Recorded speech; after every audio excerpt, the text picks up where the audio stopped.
আহ, এই টুর্নামেন্টটা করার উদ্দেশ্য ছিল আমাদের লোকাল প্লেয়ারদের প্রমোট করা এবং তাদের এই ফিল্ডটা তৈরি করে দেওয়া। আজকে আমরা দেখলাম যে খুব ক্লোজ ম্যাচ হলো, মানে এক বলে ডিসাইডেড ম্যাচ।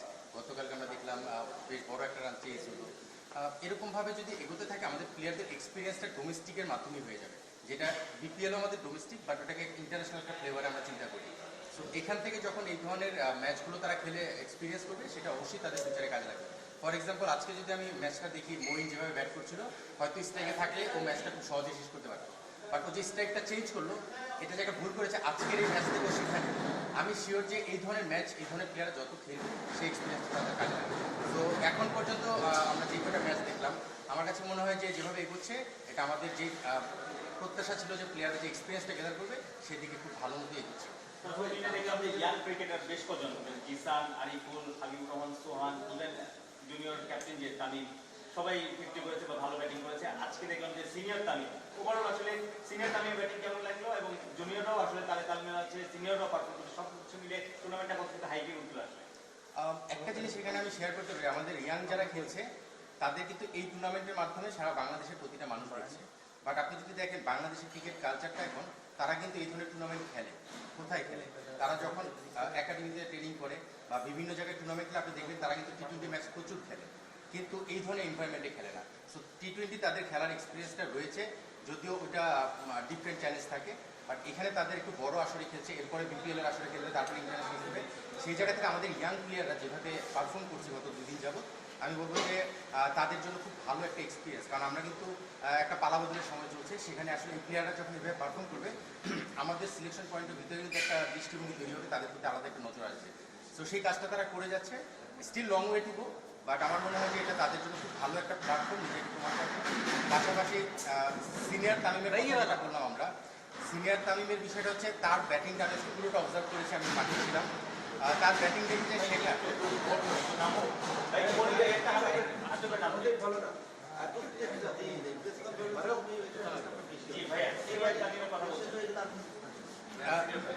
সিনিয়র তামিমের ব্যাটিংটা আমি পুরোটাই মাঠে থেকে দেখেছি।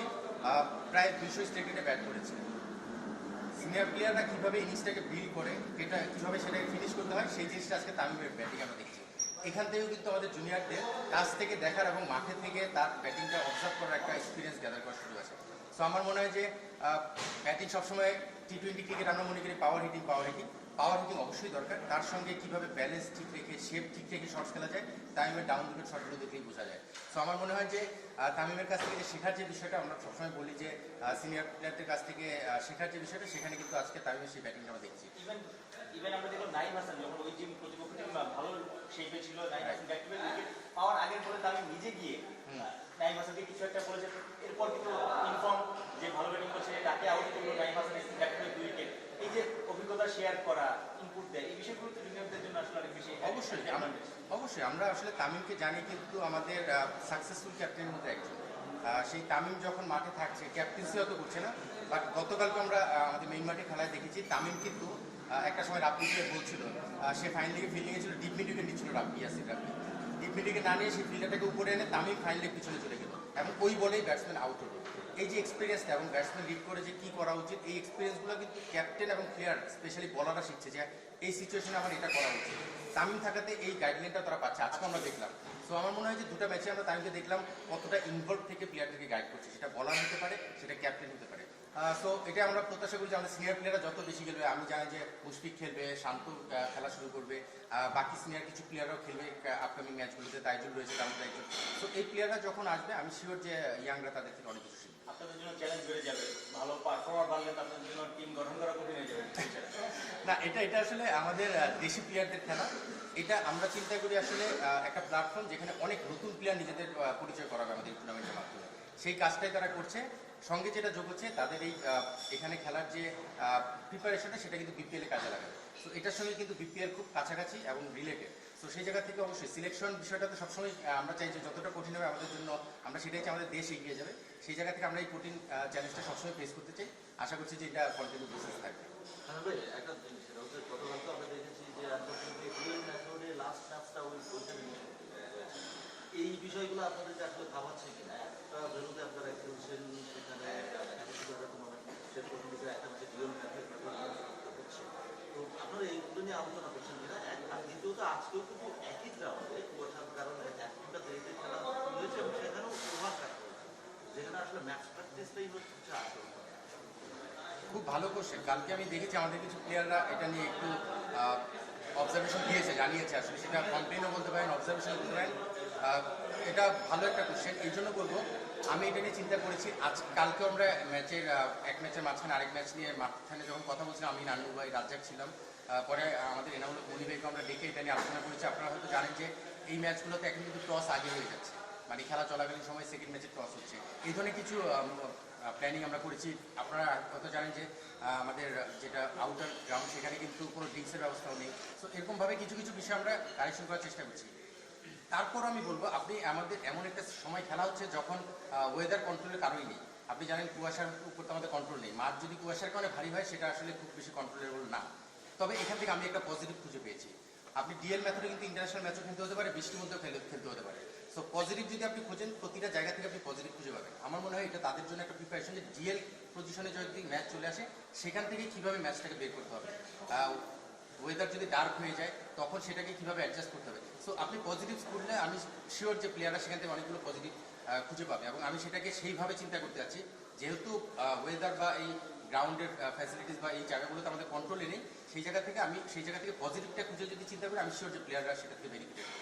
ব্যাট এবং বলের প্র্যাকটিসটাও তো একটু কমে আসছে, কারণ আজকেও তো 1 ঘন্টা পরে তো খেলা শুরু হবে। না, এটা কমে আসতেই পারে। এটা শুধু এই ম্যাচে না, আপনি দেখবেন কোনো একটা ভেন্যুতে আমরা খেলছি তখন বৃষ্টি হচ্ছে, সেখানেও এরকম কাটেল ওভার হতে পারে। তো আপনি সেটাকে সেই পজিটিভ দিকে যদি নিয়ে যান, এটা থেকে পজিটিভ পাবেন। আপনি কোনো একটা মাঠে হয়তো একটা টাইম ফ্রেম থাকে খেলার, বৃষ্টির কারণে সেই খেলাটা হয়তো 10 ওভারে নেমে আসবে। 10 ওভারে কীভাবে আপনি খেলবেন, 15 ওভারে কীভাবে খেলবেন। সো আপনি সেইভাবে যদি এই ম্যাচটাকে নিজেকে ডিজাইন করে খেলার শুরু করেন, আপনার এটাও কিন্তু একটা এক্সপিরিয়েন্স। তো আমি বলছি যে এখান থেকে পজিটিভটা খুঁজে নিলে আপনি সেভাবে নিজেকে প্রস্তুত করুন। সো আমার মনে হয় যে সবসময় যে 20 ওভারে খেলা 20 ওভারই হয় তা না। আমরা ওয়ার্ল্ড ক্রিকেটে রেগুলার দেখছি কাটেল ওভার হচ্ছে, ডিএল ম্যাচে খেলা চলে আসছে। সো আপনি কি সেই অনুযায়ী যদি নিজেকে মানিয়ে খেলতে পারেন, সেই এক্সপিরিয়েন্সটা আপনার ফিউচারে কাজে লাগবে।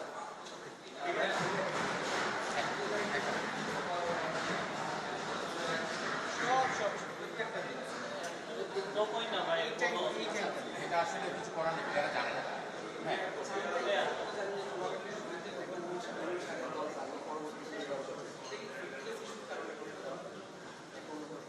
এখানে টিম করার ক্ষেত্রে যেটা হয়, টিম কম্বিনেশনে প্রথমে টিমগুলো থেকে একটা লিস্ট আমরা চাই, তারা একটা লিস্ট দেয়। তারপরে সেখান থেকে 15 জন করার ক্ষেত্রে আমরা টিম কোচ এবং ক্যাপ্টেনের সাথে কমিউনিকেশন করি, এবং সেখান থেকে তারা যে প্রায়োরিটিটা দিয়ে থাকে আমরা সেটার দিকে মূল লক্ষ্য রাখি। পাশাপাশি আমাদের কিছু অবজারভেশন থাকে, সেখান থেকে মিলিয়ে টিমটা করি। মুনির যদি আপনারা বলেন, নো ডাউট আমাদের টি20 একটা ভালো প্লেয়ার হতে পারে, কিন্তু আপনারা যদি দেখেন লাস্ট 2 বছরে আমরা কোন জাজমেন্টে তাকে টি20 স্কোয়াডে আনবো, সেটা ঢাকা প্রিমিয়ার লিগ ছাড়া কিন্তু খুব বেশি অপশন ছিল না, বিপিএলও সে খেলেনি। তো লাস্ট 2 বছরের প্রিমিয়ার লিগের পারফরমেন্স যদি দেখেন, সেখান থেকে আপনি তাকে ফার্স্ট প্রায়োরিটিতে আনবেন কি আনবেন না সেই জাজমেন্টে আপনার যেতে হবে। সেখানে আমার মনে হয় আপনারা কতটুকু সেটা নিয়ে অ্যানালাইসিস করেছেন বা অবজার্ভ করেছেন। আপনারা আমি যদি নাও করে থাকেন, একটু দেখবেন লাস্ট 2 বছর প্রিমিয়ার লিগের পারফরমেন্সটা, তাহলে সেখান থেকে আপনারা কিছু অবজারভেশন পাবেন। বাট স্টিল যখন আমাদের একটা স্পেস হয়েছে, সে কিন্তু টিম এসেছিল, তারপর আমার এই ঘটনাটা চলে গেছে। সো এটা শুধু মুনিম সাহেবের ক্ষেত্রে না, এটা যে কোনো প্লেয়ারের ক্ষেত্রে আমরা সেই ধরনের একটা অবজারভেশন রাখার চেষ্টা করি। যদি কোনো প্লেয়ার কোনো পার্টিকুলার টিমে কম্বিনেশনের জন্য বাদ পড়ে, অন্য কোনো টিমে মানে ওই বিভাগের বাইরে গিয়ে অন্য কোনো টিমে শর্ট থাকে, মানে আমি বলতেছি যে প্লেয়ারগুলোকে ইউটিলাইজ করার বিষয়টা পরবর্তী সাময়িক দিনগুলোতে আসলে এই বিষয়গুলো আসলে হবে কিনা। পরবর্তী না, আপনি এই টুর্নামেন্ট থেকে সেটা প্রতিফলন দেখতে পাচ্ছেন। যদি আপনি ক্লোজলি অবজার্ভ করবেন, আপনি দেখবেন আন্ডার-19 খেলে আসা ইমন পেস বোলার, সে কিন্তু তার টিম কিন্তু সিলেট, কিন্তু সে কিন্তু অন্য টিমে খেলছে। মেহেদী হাসান রানা, সে আমরা জানি চট্টগ্রামে, সে খেলছে খুলনায়। সো টিম ব্যালেন্সিংয়ের ক্ষেত্রে যে টিমে যে প্লেয়ারের দরকার নেই, তারা মনে করেছে যে ক্লিয়ারেন্স দেওয়া যায়, তখন তারা অন্য টিমে খেলছে। এবং এটা আমরা কিন্তু নজর, আপনি দেখবেন যে আন্ডার-19 না, শুধু এইচপি আন্ডার-19 এবং আমাদের প্রতিটা প্লেয়ারই আমাদের আমাদের প্লেয়ার, আর টিম কম্বিনেশনে যেই টিমে যেটা দরকার তখন আমরা সেটা দিচ্ছি। যেমন আমিন পিয়ান, সে কিন্তু বেসিক্যালি বরিশালের না, সে খেলছে বরিশালের হয়ে। তো এরকমভাবে কিছু কিছু জায়গায় আমরা ব্যালেন্সিং করার চেষ্টা করেছি, এবং টিমের ডিমান্ডটাকেও আমরা প্রায়োরিটি দেওয়ার চেষ্টা করছি। তো সেভাবে টিমগুলো করা হয়েছে।